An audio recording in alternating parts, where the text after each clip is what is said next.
Ola chicos, chicos e chicas, vou falar dos usos da auga e as súas consecuencias.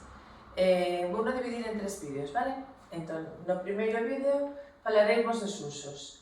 No libro únicamente falamos dos usos consultivos, pero en realidade podense facer outro tipo de usos. Agora vos explico a diferencia entre un e outro. Comezamos polos usos consultivos.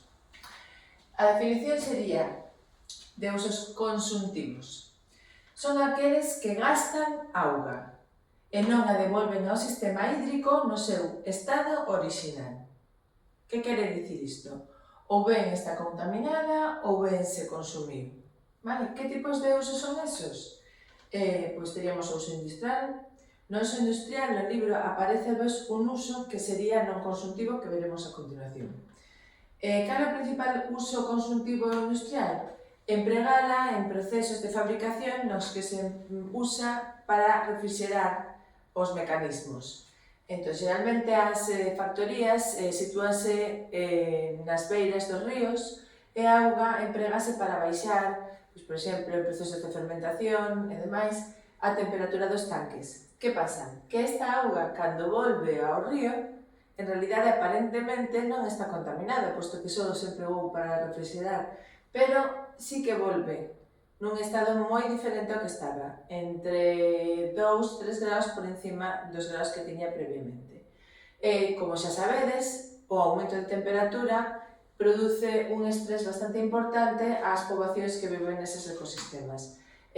Un incremento dun grau pode aumentar o seu consumo de oxígeno, a produción de CO2 causa un estrés importantísimo e fai que esas poboacións teñan que desplazarse. Por lo que sería un uso bastante problemático. Agrícola e gandeiro. Ambos os dous requiren moitísima cantidade de auga, mas quizáis o que preocupa dun xeito máis importante sería o gandeiro. Por qué?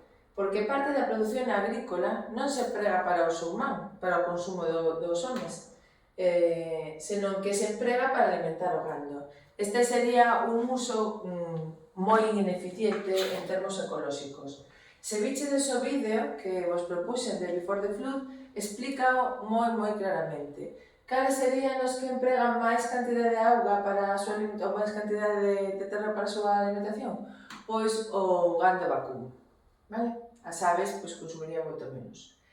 E despois temos os usos urbanos e domésticos, que serían semellantes. No uso urbano, empregase para a xardinaría, polo cal, en rexións como esta, nas que chove, non habería moito problema, pero en lugares onde non hai tantas choivas, o que se favorece que haxa un tipo de xardinería a base de cactos ou con pedriñas e demais para que non haxa tanto consumo.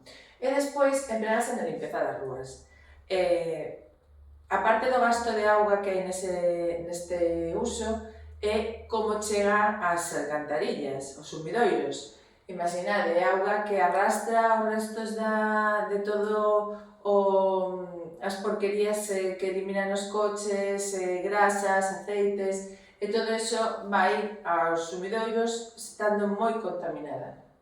E por último estaría o uso doméstico. Ese é o que máis poderíades controlar vos. Fixadevos, o consumo medio por persoa e día é de 132 litros. Imaginade, 132 litros é unha auténtica barbaridade.